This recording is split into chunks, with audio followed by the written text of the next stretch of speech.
à tous, bienvenue à votre émission La Pause littéraire.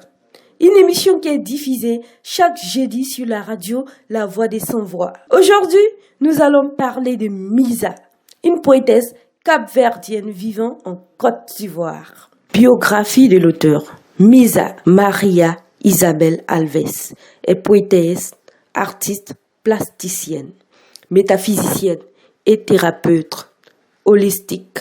Née en 1962 à Praia, sur l'île de Santiago, aux îles du Cap-Vert. Elle a un amour généreux pour le processus de réhabilitation et de révalorisation des patrimoines culturels ancestraux. Fer de lance du projet de jonction de la 3e phase de résidence d'artistes du 6e continent des villages créatifs du monde.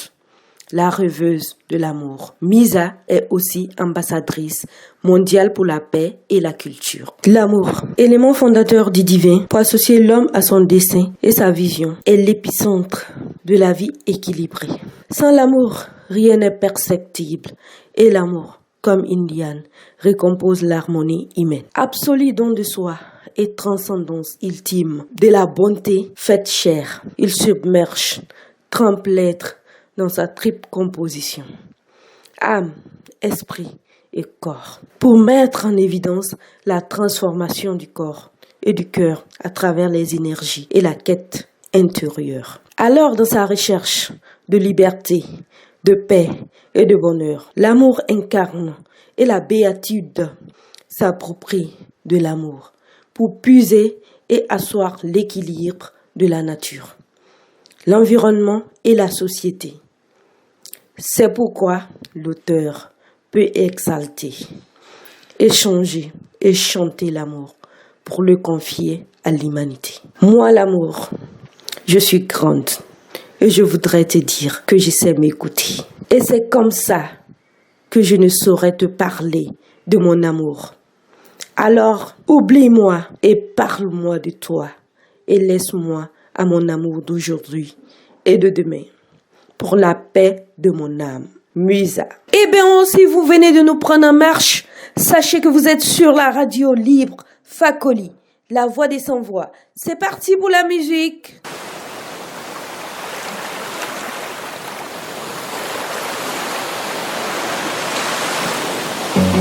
Falei contigo, eu assumo. Tu foste embora, eu entendo. Mas ficou tanto amor. Estou meio sem planos.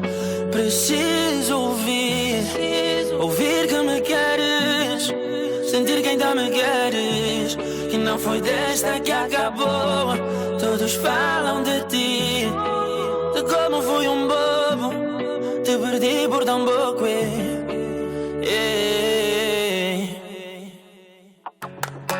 Já nem sei mais como tu estás. Tudo se foi, saudade boa. Onde tu estás? Preciso te ouvir. Onde tu fores? Galele, boa. Estou com receio que me falem que tens outro. Sabes que eu não vou aguentar se souber que mais alguém se colou a ti. Tu sabes que eu te amo, não espaço para mais ninguém. Eu não agi certo, não agi, mas preciso de ti. Preciso ouvir que me queres, sentir que ainda me queres, e não é desta que acabou. Todos falam de ti, de como fui bobo, que te perdi por tão pouco. Já nem sei mais como tu estás. Tudo se foi, saudade boa. Onde tu estás? Preciso te ouvir.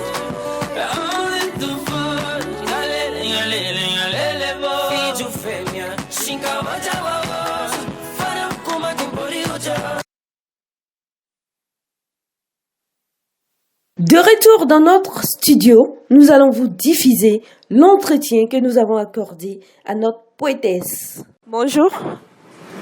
Écoute, bonjour, je suis ravie d'être avec toi. Je suis Misa, artiste plasticienne, thérapeute, poétesse, activiste culturelle et surtout une amoureuse de la vie. Donc je dis, je suis la femme la plus amoureuse au monde. Et la conquête de ce que j'attends, c'est de pouvoir séduire tout cœur et que tout cœur me montre son amour.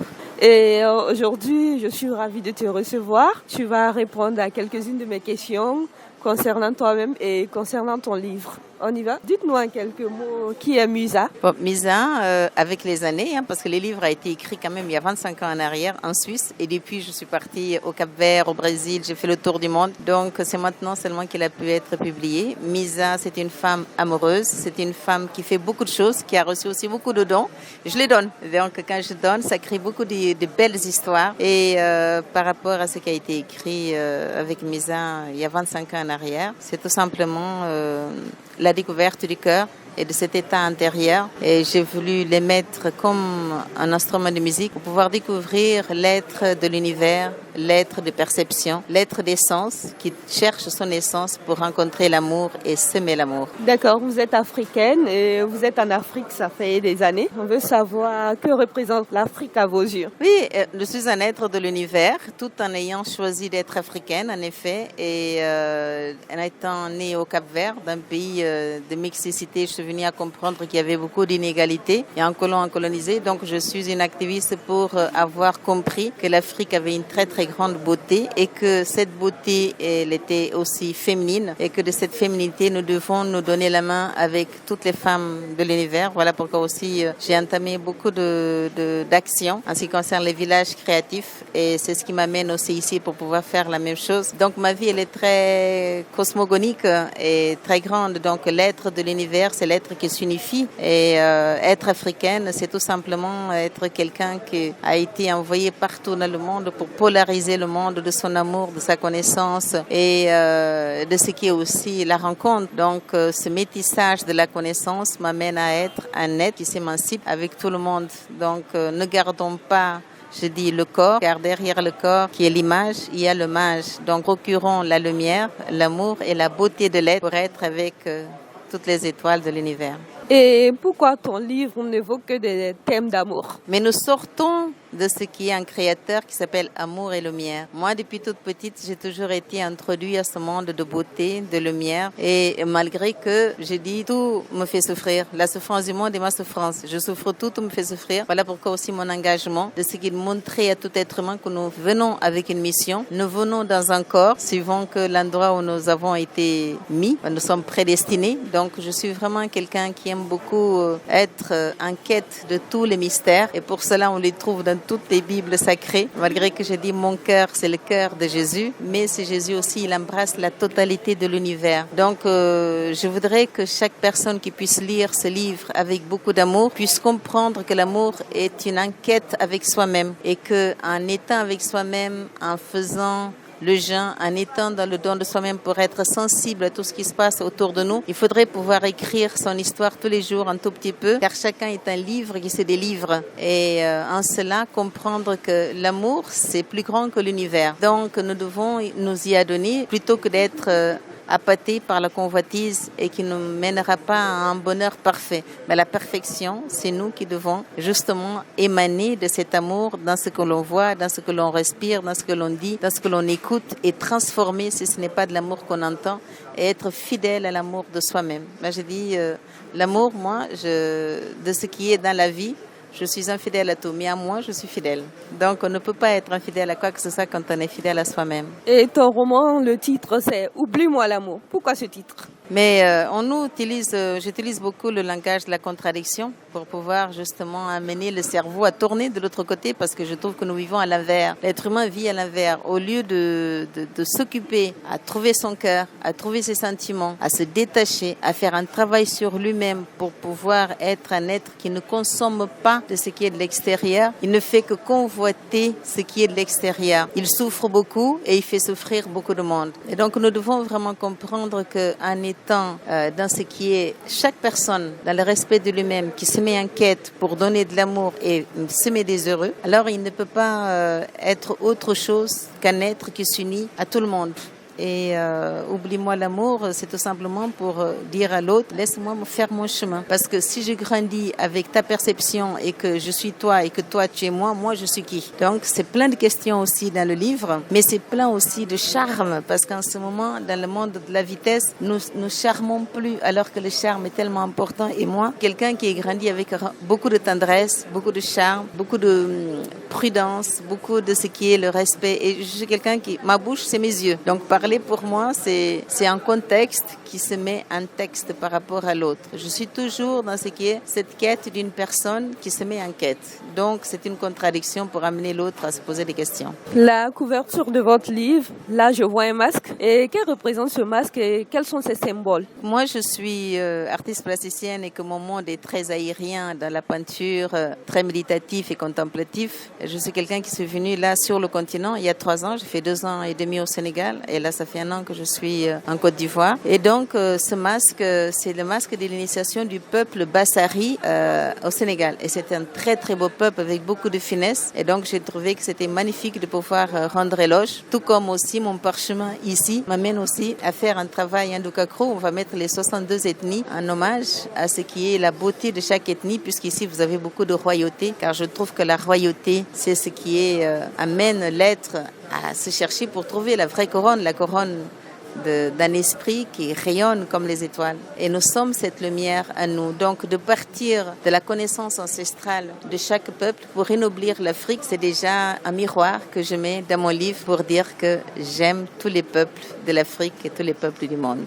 Et pour vous qui êtes garant de la paix, qu'est-ce que la culture de la paix? Il faut déjà faire comprendre que toute personne, maintenant nous sommes vraiment en travail sur soi-même. C'est chaque personne qui doit pouvoir rencontrer la paix en lui-même. Et pour rencontrer la paix en lui-même, il va falloir vraiment embrasser tout ce qui ne nous convient pas et tout ce qui nous convient et répondre en une liste. Pourquoi? Parce que c'est très difficile de pouvoir être un être de paix. Du fait que partout où nous allons rencontrer des contradictions. Alors de pouvoir justement faire de la rivière au fleuve, du fleuve à l'océan, c'est tout un parchemin où on traverse des pierres. Donc être un être de paix, un être d'amour, un être créatif comme je suis devenue, c'est tout simplement d'aller au-devant du rêve aussi et de faire confiance à ce que la vie te dit intuitivement pour pouvoir apporter la transformation de ce à quoi tu embrasses. Nous embrassons toutes choses tous les jours et il faut déjà être un être de paix dans sa pensée. Donc observez votre pensée pour savoir quelle est la contradiction qu'on peut être en guerre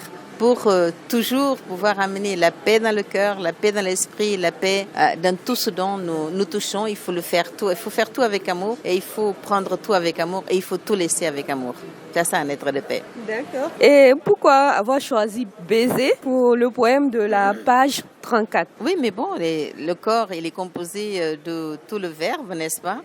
Et je suis une personne très sensorielle et de cette sensorialité, j'amène toute une navigation où nous allons parcourir tous les mots qui nous sont inscrits dans le corps. Et je dis toujours, nous sommes des êtres orgasmiques, nous venons dans ce monde à travers un orgasme. Donc la sensorialité pour pouvoir toucher un baiser visuel, un baiser parfumé, un baiser auditif, un baiser polyphonique. Donc il ne faut pas rester que sur le point sexuel, il faut pouvoir élargir pour être un être de totalité. Quand on dit baiser, soit un nuage qui embrasse avec la pluie. L'idée de pouvoir aérer, amener de la fraîcheur à tout le monde et pouvoir s'immiscer dans le bonheur de rester dans l'appréciation. Et dans le poème Pardonne-moi, quel est le message au lecteur? Oui, parce que je trouve que dans cette vie, nous gardons trop la rancœur, nous revenons trop sur le passé. Et je dis toujours que nous sommes le fruit du futur selon le choix que nous présentons au futur. Donc si dans le présent, je mets dans le futur mon rêve, ma douceur, ma tendresse, et que l'autre personne se met toujours à me haïr ou à porter des insatisfactions, alors il faut aller sur le pardon et pardonner toute personne, pardonner toute pensée, pardonner toute mauvaise imagination qui pourrait vous amener à cette animosité. Donc pardonnez et oubliez et faites en sorte que le futur est vide. Vous mettez ce que vous voulez pour pouvoir présenter l'histoire de votre passé avec le choix que vous avez fait et non de traîner le passé d'hier, d'avant-hier. Et tous les jours, Dieu nous pardonne, il nous donne une incommodité pour pouvoir parfumer et fleurir l'être humain, surtout, car nous convoyons pour le même but, l'éternité, l'amour, la paix et la joie. Eh bien, vous êtes capverdienne, mariée à un Ivoirien, bien sûr. Et vous pouvez nous faire une petite description de Cap-Vert et dites-nous un peu comment vous trouvez la Côte d'Ivoire. Ouais, le Cap-Vert, c'est une maison de poupée. Hein. On est un très jeune pays par rapport à l'Afrique. On a 560 ans. Il n'y avait pas de peuple avant, donc c'est malheureux à dire, mais de tout le monde qu'on a amené de l'Afrique, c'était un entrepôt il y a 560 ans en arrière. Mais très vite aussi, nous avons eu une immigration très très grande. Donc, ce qui fait que nous sommes 3 fois la population du Cap-Vert à l'extérieur. Donc, rien qu'à Boston, nous sommes 580 000. Donc, ce qui fait qu'en Europe, il y a 750 000. Et ici, il y a une petite communauté. Au Sénégal aussi. Donc, mais nous aimons notre pays. Notre pays a un cœur vivant qui nous appelle toujours par rapport au carnaval, à la musique. Et nous faisons beaucoup d'efforts pour garder notre créolité. C'est que nous sommes un peuple très gai. Nous sommes remplis de montagnes et de pierres que nous aimons beaucoup. Nous sommes des grands poètes parce que vu que tout était interdit, il n'y a rien de ce qui est vraiment l'Afrique. Ce n'est notre mélange qu'on voit qu'on vient de l'Afrique. Mais de ce métissage, il y a une musicalité où il y a la tonalité, la sonorité de l'Afrique et la sonorité de l'Europe et la sonorité du troisième qui est ce métissage. Donc ce métissage, c'est vraiment une très très grande richesse que je suis ici aussi pour faire connaître et pour faire comprendre que c'est le moment que l'Afrique se lève, que l'Afrique embrasse ce troisième enfant qui est le métissage de la connaissance, qui vient avec son amour pour pouvoir cultiver l'ancestralité et mélanger aussi nouvellement à ce qui est le retour de tous les enfants de l'amour et de l'Afrique et de la connivence pour pouvoir prospérer dans ce qui est la connaissance ancestrale et inviter toute personne à venir réhabiliter les villages parce que je trouve que c'est dans les villages qu'il faut réhabiliter parce que les villes, ça ne m'intéresse pas du tout. Et les villes, c'est bon de pouvoir y partager, mais en tout cas, le meilleur des choses, c'est de pouvoir amener l'ancestralité à être vécue, à être connue. Je suis très en lien avec le Brésil parce que le Brésil, c'est notre porte d'entrée et de sortie, c'est notre poche. Et aussi désire venir beaucoup sur l'Afrique, donc c'est mon grand rêve de pouvoir réhabiliter un village dont j'ai choisi Ndokakru, qui sera le village pilote, et d'inviter toute personne à venir mettre la main à la pâte pour que la beauté ancestrale se retrouve dans les écoles et que nous puissions à travers la musique, la danse, retrouver les enfants en train d'être dignes et de cultiver cette identité dans son métissage, mais aussi dans sa diversité culturelle parce qu'il faudrait embrasser aussi chaque espace de chaque continent. Et pour cela, moi je suis liée à tous les artistes dans le monde parce que j'ai voyagé beaucoup, j'ai grandi en Suisse et j'ai voyagé partout. Et donc de ce qui est cette expérience, c'est ce que j'amène ici en Côte d'Ivoire et c'est ce dont on fera une jonction de ce projet qui s'appelle le 6e continent itinérant, les villages créatifs entre la Côte d'Ivoire qui sera le pays parrain et le Cap-Vert et le Brésil et après pouvoir appeler les capacités de chaque continent à participer à ça. Donc du coup, j'aime l'histoire de l'individuel au collectif et c'est cette collectivité-là que j'amène. D'accord, tu peux nous faire un petit poème pour les auditeurs? Bon, le petit poème que je peux vous laisser, c'est déjà de vous dire que si vous restez connecté au mot amour, vous êtes connecté au cœur à l'univers, l'univers à vous. Et donc, je vais vous dire le petit poème « J'aime ». J'aime t'aimer. En t'aimant, je m'aime. En m'aimant, je cultive le verbe aimer. Et c'est comme ça que je t'aime à tous les temps. Et là, vous écoutiez la sublime voix de Musa, notre poétesse. Voilà, merci. Vous venez d'écouter l'entretien avec Musa. Et maintenant, c'est parti pour la déclamation de poèmes. Au nom de l'amour, je t'oublie. Amèrement, au nom de mon cœur aimant, je voudrais t'oublier. Comme il est dur pour moi de connaître mon infortune en t'aimant. Je suis l'aimant qui attire la part, inlassablement. Je m'entasse de mes sentiments que je suis la seule à vivre le calvaire de l'attente de l'amour. Quelle double tristesse. Pour mon amour oublié, je suis vivante. Dans mon amour, je suis présente. Pour l'amour de Dieu, réponds à mon appel. Rejoins-moi. Que tous deux nous puissions nous en débarrasser et en être harassés de plaisir que nous pouvons en tirer. Car moi je souffre de t'aimer. En t'aimant pas, je suis aussi souffrante. Que faut-il en tirer comme conclusion à ce triste sort? Sortir de l'amour et conclure l'amour. Comment ne plus en souffrir en aimant l'être cher? Cette âme, chère à mon cœur, me fait savoir que dans la patience, je pourrais perfectionner la patiente. Cette perfection me mènera à une construction nouvelle de l'amour. En attendant l'être cher, je me laisse choir de délicieux moments. En étant avec ma conscience qui m'apprend la subtilité de l'amour. De sentiment en sentiment, je découvre une autre atmosphère de l'attente. Cette attente de désir attend d'être convoitée. Pour l'instant, elle est voilée. Et bien sûr, je ne vois que des nuages. Je saurais te dévoiler tout doucement pour découvrir la couleur de ton amour limpide pour moi. Aujourd'hui, dans la pause littéraire, nous avons parlé de Misa, poétesse, artiste, plasticienne, à qui nous avons accordé un entretien. À la présentation, Aïssatou Diallo. La technique a été assurée par Vide Rose. Restez fidèles à notre émission. Sur ce, à jeudi prochain. Excellent mois de Ramadan aux musulmans.